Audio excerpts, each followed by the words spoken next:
Shalom, peuple de Dieu, que la paix de notre Seigneur Jésus, Christ de Nazareth, soit avec vous. Paix, paix de Dieu soit avec vous. Paix de notre Créateur, Dieu de gloire, Jésus, Christ de Nazareth, le Dieu qui s'appelle Je suis, soit avec vous. Alléluia.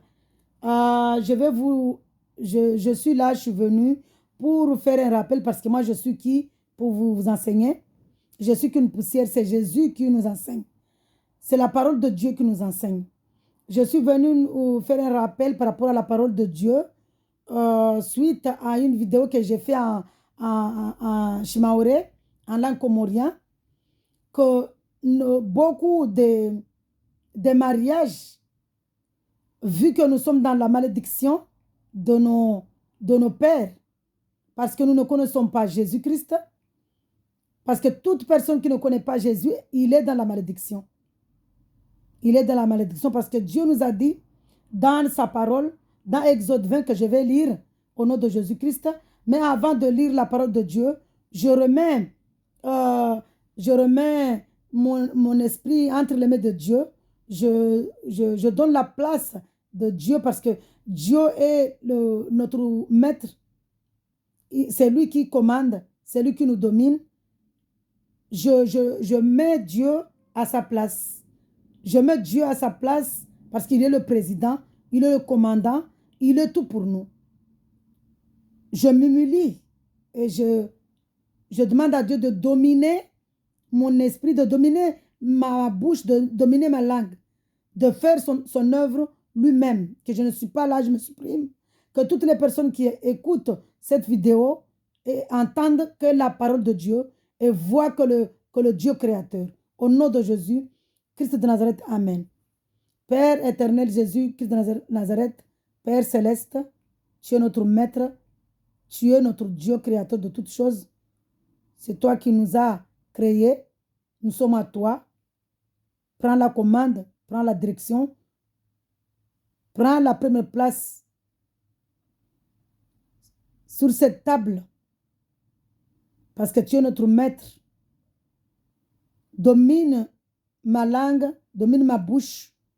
Parle, Père éternel, dans ma bouche pour que toutes les personnes qui entendent, qui écoutent cette vidéo, entendent que ta parole glorifie toi, Seigneur, dans cette vidéo. Élève-toi, Père éternel, sanctifie-toi dans le nom puissant du Seigneur Jésus, Christ de Nazareth. Amen. Merci Jésus pour ton amour. Merci Père éternel. Nous allons lire la parole de Dieu dans Exode 20, là où Dieu nous dit que toute personne qui le déteste, il est dans la malédiction. Toute personne qui l'aime, il est dans la bénédiction. Je vais lire la parole de Dieu dans Exode 20. Dans Exode 20, que Dieu me donne Exode 20. Papa, merci. Merci Seigneur Dieu de gloire. Je lis la parole de Dieu avec amour et respect. Au nom de Jésus, Christ de Nazareth. Amen. Merci Seigneur.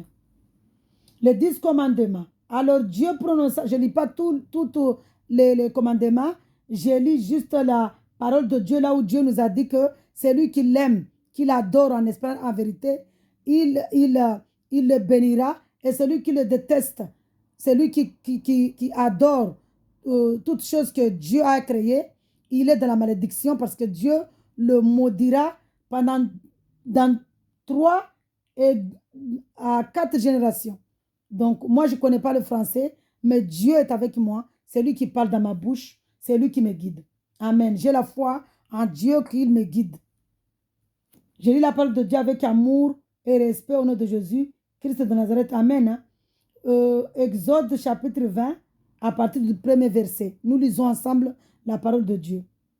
Alors Dieu prononça toutes ces paroles. Ça, ce sont les 10 commandements de Dieu. Alors Dieu prononça toutes ces paroles. Je suis l'Éternel ton Dieu, qui te fait sortir d'Égypte, de la maison d'esclavage.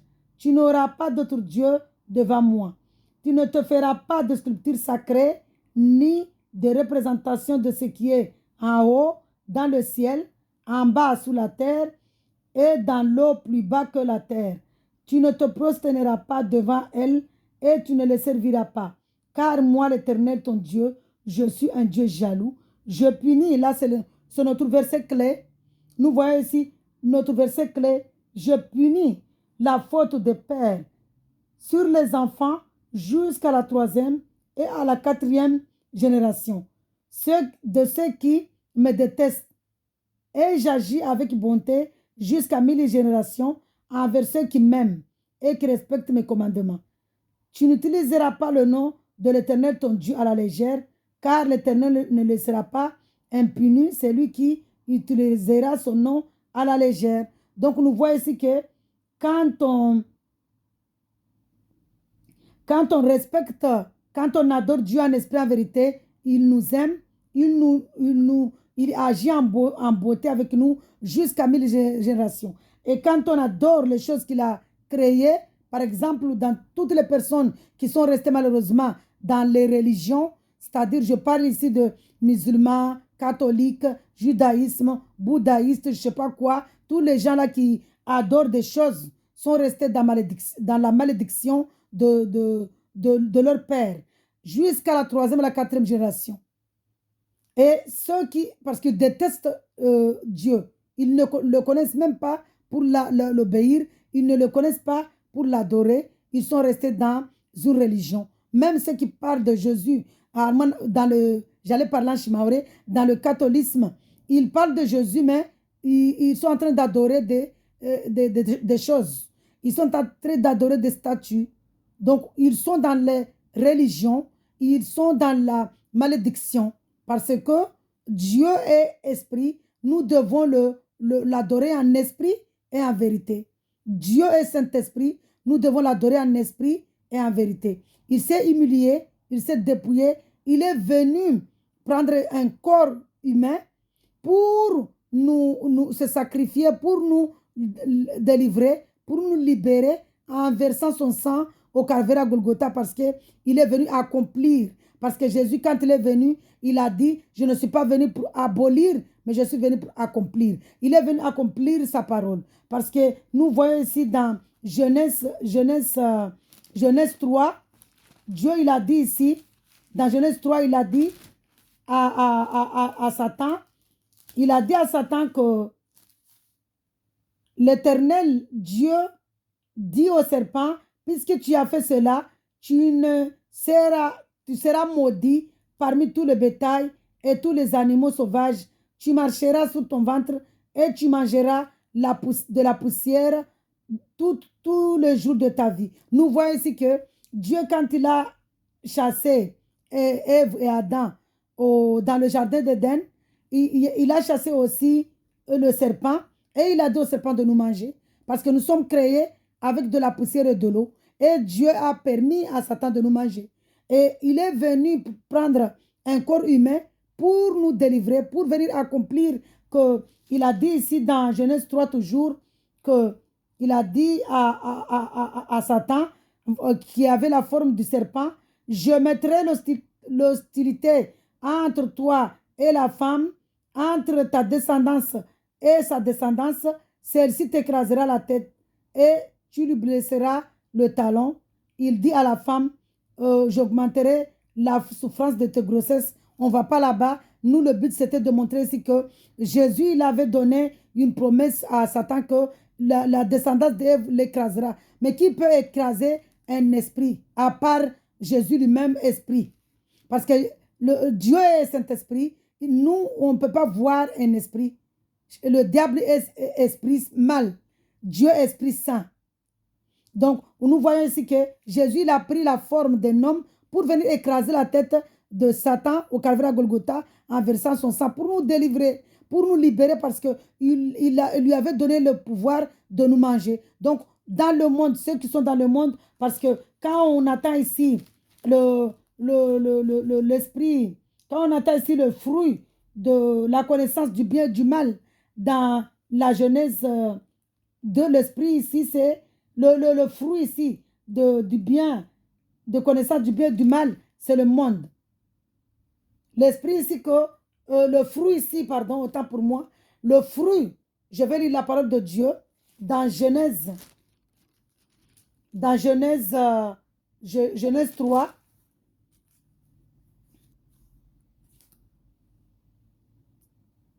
Nous allons voir ici que Cependant, dans Genèse 3, à partir du premier verset, troisième verset, cependant, en ce qui concerne le fruit de l'arbre qui est au milieu, qui est au milieu du jardin, Dieu a dit, vous n'en mangerez pas et vous n'y toucherez pas, sinon vous mourrez. Le serpent dit alors à la femme, vous ne mourrez absolument pas, mais Dieu sait que le jour où vous en mangerez, vos yeux s'ouvriront et vous serez comme Dieu. Donc nous voyons ici que Satan lui-même connaît la parole de Dieu. Il sait que le jour où Ève et Adam mangeront ce fruit-là, c'est le fruit de connaissance du bien et du mal, c'est le monde. Les ténèbres, parce que le monde, c'est les ténèbres. Mais ici, c'est le plan de Dieu. Parce que beaucoup de personnes disent que, alors, puisque Dieu, il a su que si Ève et Adam mangent le fruit, ils seront morts. Pourquoi il les a laissés manger le fruit alors? Il les a laissés manger le fruit parce que Dieu a son plan. C'est son plan. Dieu a son plan. C'est son plan. Donc, nous voyons ici que Dieu est Dieu. Le fruit de la connaissance du bien et du mal ici, c'est le monde. Et Satan savait que si Ève et Adam mangent ce fruit, ils vont mourir. Mais l'amour ici que Dieu parlait, c'était la mort de le monde. C'est-à-dire que la mort spirituelle. Voilà. Donc, nous sommes ici pour le mariage. Nous allons continuer pour suivre pour le mariage. C'était pour vous dire que toutes les personnes qui sont restées dans le monde, ils sont dans la malédiction. C'est pourquoi nous voyons que les mariages, beaucoup de mariages ne durent pas. Beaucoup de mariages, il n'y a pas la paix.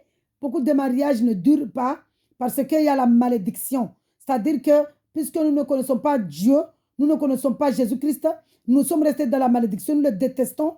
Nous sommes restés dans la malédiction, nous souffrons parce qu'on ne connaît pas Dieu. On ne connaît pas le véritable Dieu parce que le véritable Dieu ici, c'est Jésus-Christ. Le véritable Dieu n'est pas dans une religion. Le véritable Dieu, c'est Jésus-Christ parce que les religions, on est en train d'adorer des choses créées par Dieu. Donc, le véritable Dieu, c'est Jésus-Christ.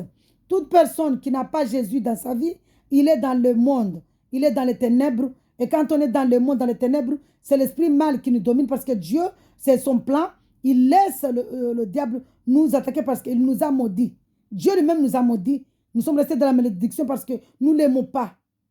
Donc, voilà, c'était pour dire que beaucoup de mariages souffrent. Pourquoi? Parce qu'ils ne connaissent pas Jésus-Christ.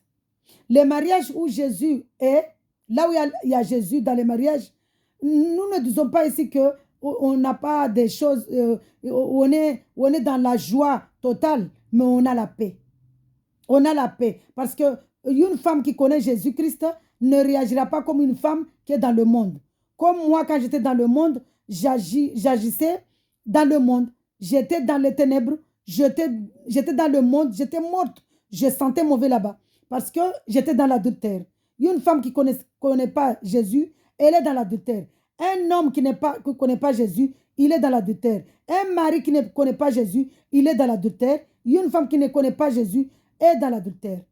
Nous voyons ici que beaucoup de femmes, quand leur mari elles apprennent que leur mari a un amant, eux aussi vont avoir un amant, soit par téléphone, soit par un amant physique.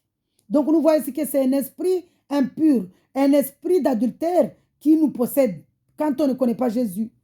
Donc, donnons nos vies à Jésus-Christ pour éviter que l'esprit impur nous possède, pour éviter que l'esprit d'adultère nous possède. Parce que quand toute personne qui est dans l'adultère, il va aller en enfer.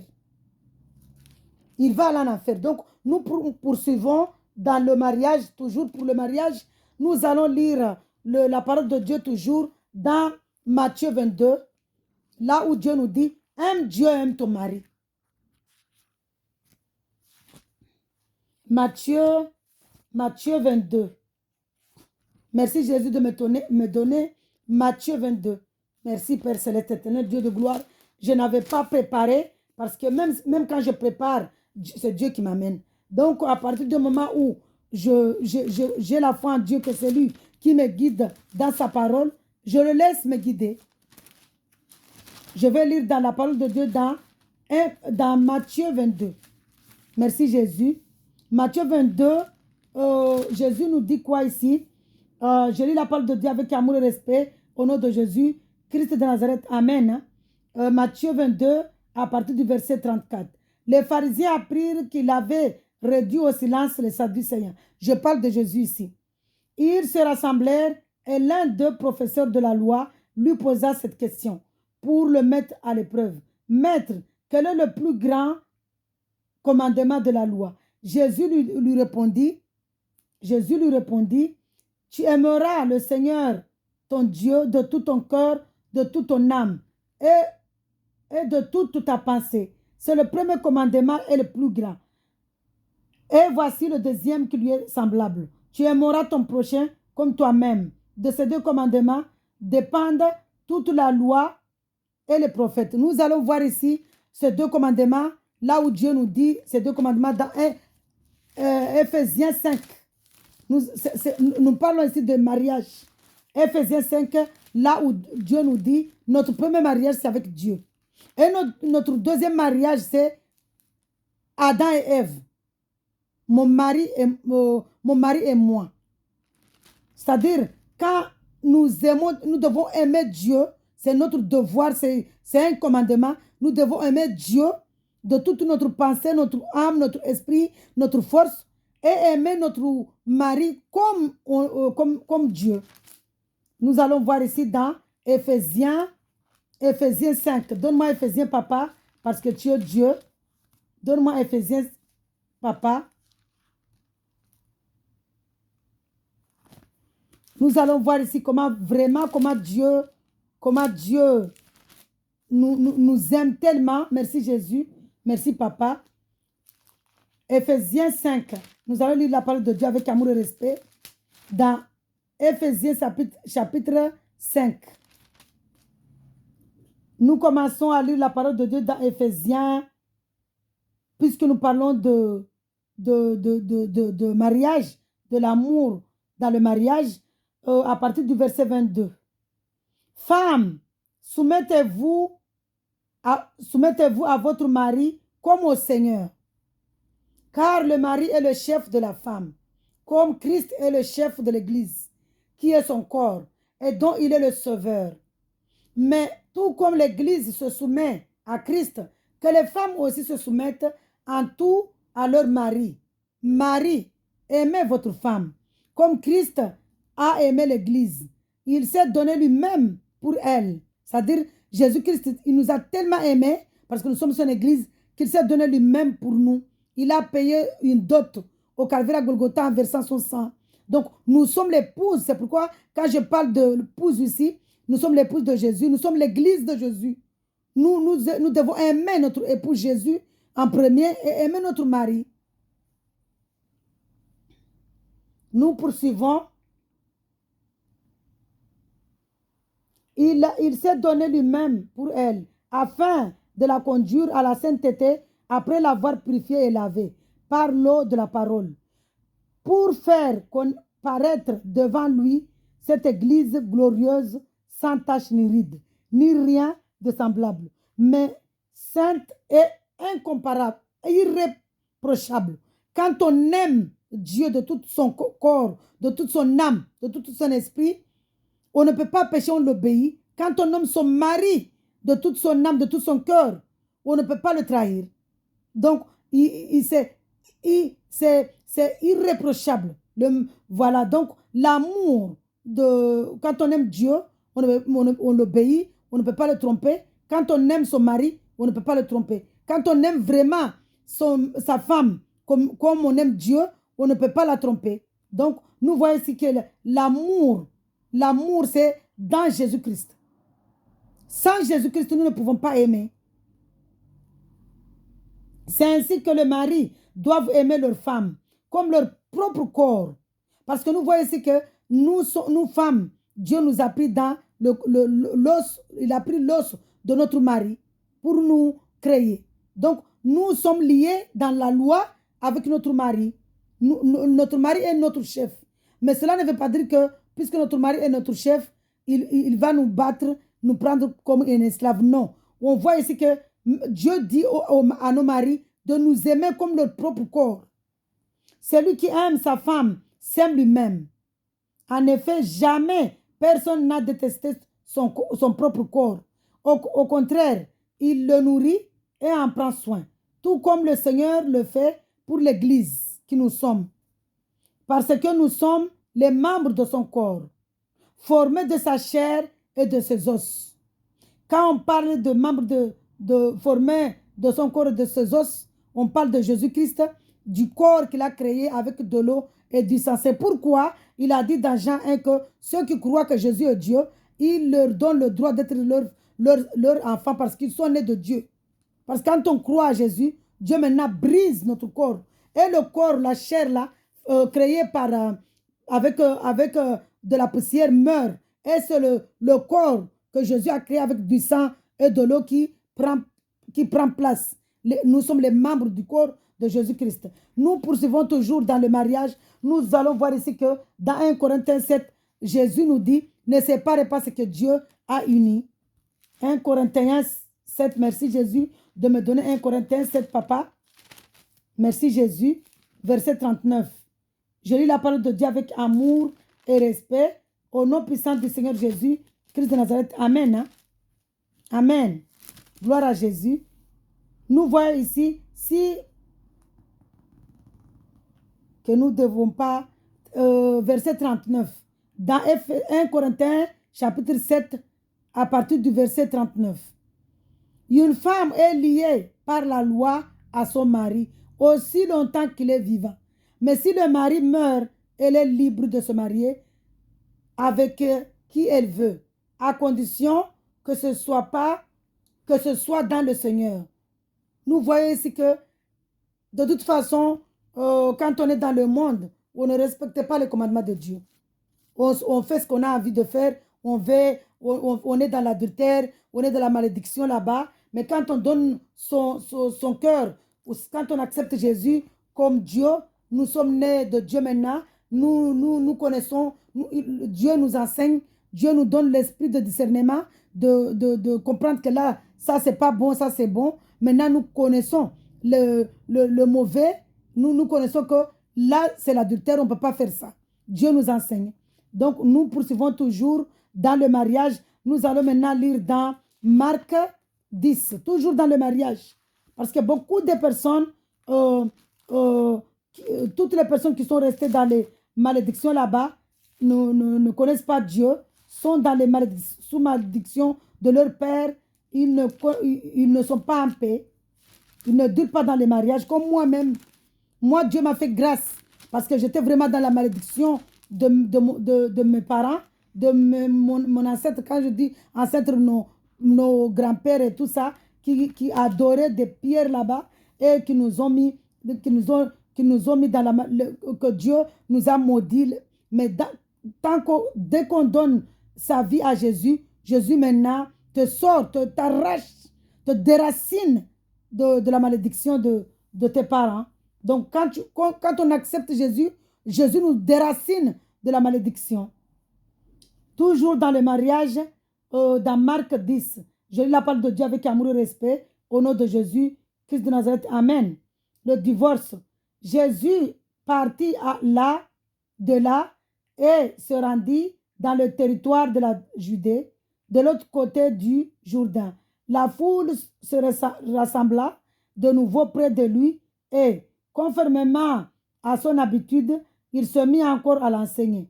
Les pharisiens l'abordèrent et pour lui tendre un piège, ils lui demandèrent s'il est permis à un homme de divorcer de sa femme. Il leur répondit que vous a prescrit Moïse. C'est une question qu'il a posée aux pharisiens. Moïse, dit-il, ils répondent, nous a permis d'écrire une lettre de divorce de renvoyer notre femme. Jésus leur dit, c'est à cause de la dureté de votre cœur que Moïse vous a donné cette règle. Mais au commencement de la création, Dieu a fait l'homme et la femme. C'est pourquoi l'homme quittera son père et sa mère et s'attachera à sa femme, et les deux ne feront qu'un. Ainsi, ils ne font plus deux, mais ne font qu'un. Que l'homme ne sépare donc pas ce que Dieu a uni. Nous voyons ici que quand on est marié, on fait un. Mon mari et moi, nous faisons un. Moi et mon mari, nous faisons un. Une seule chair. Parce que Dieu nous a pris, a pris la femme dans la côte, un os dans la côte de son mari. Donc, nous voyons ici que beaucoup de personnes qui ne connaissent pas la parole de Dieu, ils divorcent. Et Dieu, il a dit ici, le divorce, avant dans l'Ancien Testament, c'était permis parce que Dieu, c'est son plan. Mais il est venu écraser la tête du serpent au Calvaire Golgotha en versant son sang pour justement nous délivrer de cette malédiction des parents.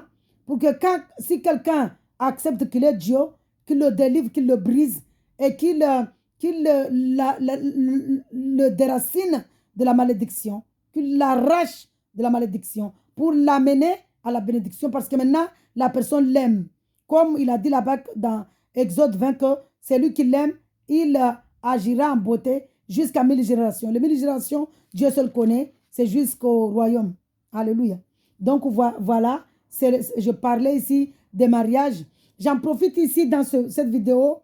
Je ne sais pas si ça concerne le monde entier, mais je parle ici, ça concerne de ce que moi j'ai vu, ce que moi j'ai entendu de mes propres oreilles, de mes propres yeux.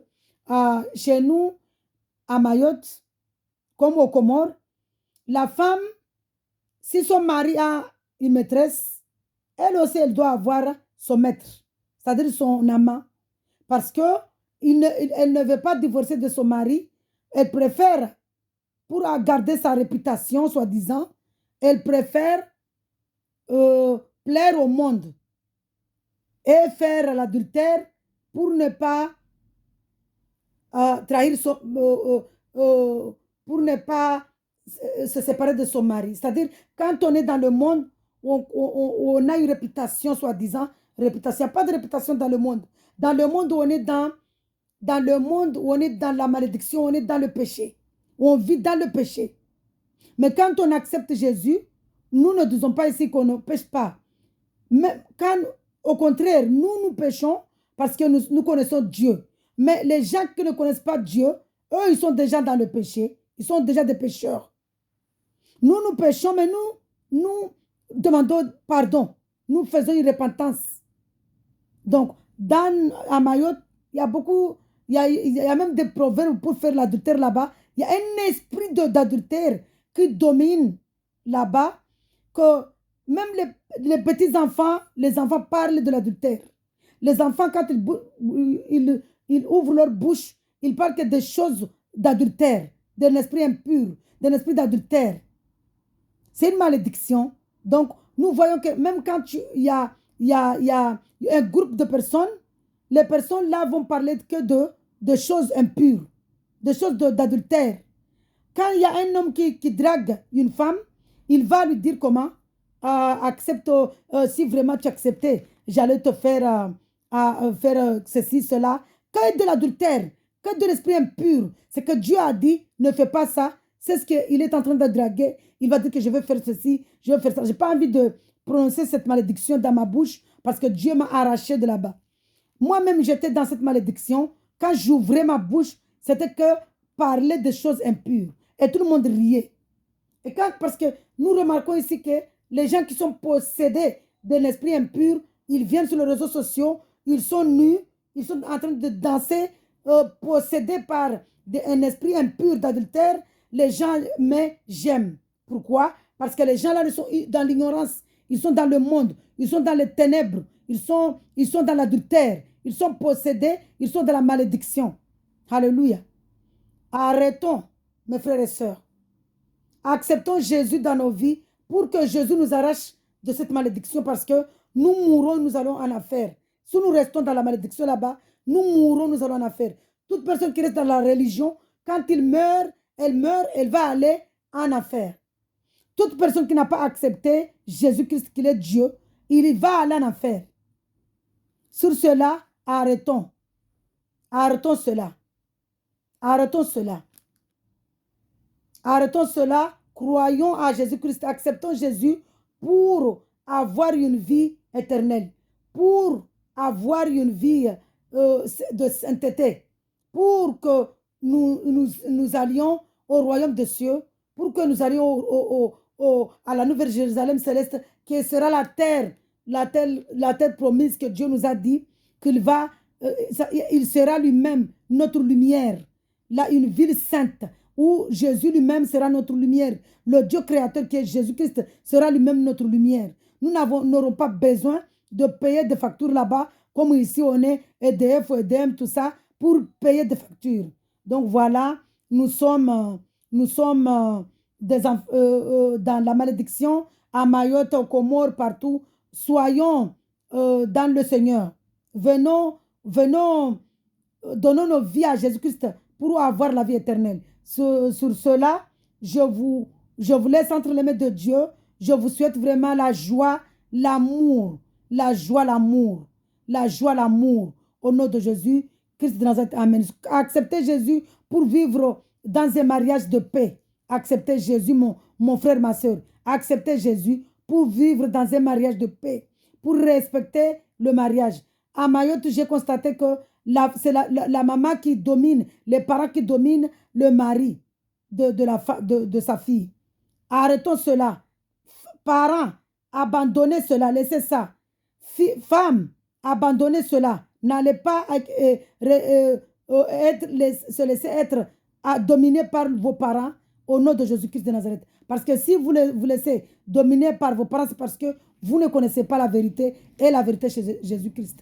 Donnons nos vies à Jésus-Christ pour sortir dans la malédiction. Parce que quand nous donnons notre vie à Jésus-Christ, il nous arrachera de la malédiction. Au nom de Jésus, Christ de Nazareth, Amen. Soyez dans la joie, soyez dans la paix. Shalom, shalom, shalom.